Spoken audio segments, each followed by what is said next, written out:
Meu nome é Marcolina Figueira de Magalhães. Nasci em 27 de março de 1909, em Palmeira dos Índios, Alagoas. Desde cedo, tive muitas dificuldades na vida. Meus pais lutaram muito para criar seus 8 filhos. Infelizmente, 3 morreram ainda na infância. Meu pai faleceu quando eu tinha apenas 8 anos de idade e por isso tive que morar com uma família de amigos em Maceió. Nasci num lar muito católico e era uma menina muito religiosa. Fui ensinada desde cedo a não me aproximar de crente. Tanto que quando passava em frente a uma igreja evangélica, eu virava o rosto e nem andava pela calçada da igreja dos crentes. Mas um dia chegou um crente em nossa vizinhança que tirou o nosso sossego. Eu fugia dele para não ouvir suas heresias. Porém, as boas novas do Evangelho alcançaram meu coração e um dia recebi a Cristo como meu Salvador. Nessa época, eu ainda tinha 9 anos de idade e fui muito criticada por meus familiares, mas minha vida nunca mais foi a mesma desde então. Eu tinha um grande desejo de me preparar para servir a Deus, mas eu era muito pobre. Como isso seria possível? Eu sentia que Deus me chamava para uma obra missionária entre os sertanejos e os indígenas. Conversando com um casal de missionários americanos, eles me encorajaram e facilitaram minha entrada na Escola de Trabalhadoras Cristãs. Fui para Recife e trabalhei como inspetora no Colégio Americano Batista para me sustentar. Eu tinha um problema nos pés que me causava muitas dores quando fazia visitas. Lembro que a diretora da escola me perguntava: Marcolina, como você pode fazer um trabalho missionário se você não aguenta caminhar poucas horas sem chorar por causa da dor nos seus pés? Então eu lhe respondia: o Deus que me chamou há de providenciar tudo. Em 1931, concluí meu curso de enfermagem e me dispus para o trabalho missionário no Brasil. Em 1932, saí de Maceió e fui para Belém do Pará e de lá para Porto Franco. Foram quase 30 dias de viagem numa pequena embarcação. Nessa época, eu era apenas uma jovem de 23 anos de idade. Passei cerca de 20 anos trabalhando em Porto Franco, sertão do Maranhão. Ali também dediquei um tempo de minha vida aos índios apinagés, visitando aldeias. Entre 1946 e 1949, fui convocada para ajudar no Instituto Teológico em Carolina, onde durante 6 meses do ano ajudava no preparo de jovens e nos outros 6 meses realizava trabalho itinerante, abrindo pontos de pregação e falando de Cristo a centenas de pessoas. Viajava mais de 60 quilômetros por dia às costas de um burro, comendo carne de sol com farinha e rapadura.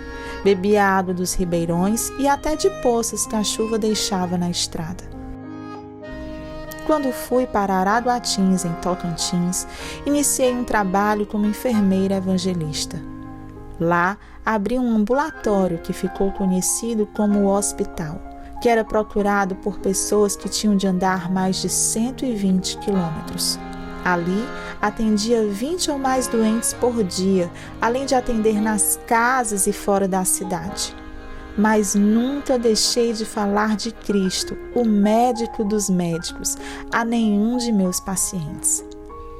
De lá, fui para Marabá, depois para Colinas do Goiás, depois para São Domingos do Araguaia, no Pará. Meu trabalho era assim. Ao chegar em uma cidade, com o apoio de minha igreja, evangelizava e desenvolvia um trabalho para ajudar pessoas.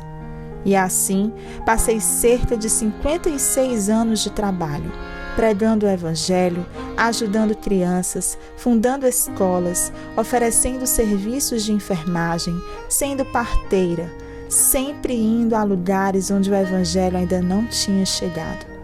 Enfrentei perseguição e rejeição.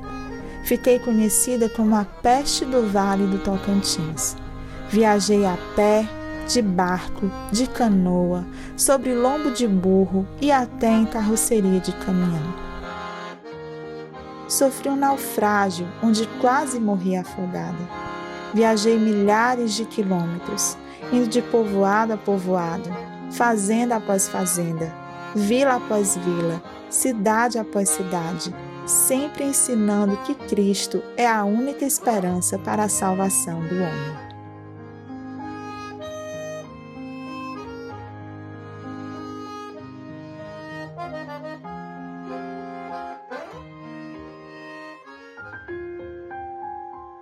Na história de nossa nação, temos o relato das atividades dos bandeirantes, que saíram pelos sertões fechados e distantes à procura de pedras e metais preciosos.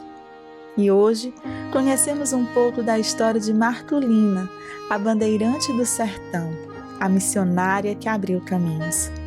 Depois de muitos anos de trabalho, Marcolina foi para Tocantinópolis passar seus últimos dias. Ela não podia mais andar para fazer visitas, mas encontrou uma forma de evangelizar.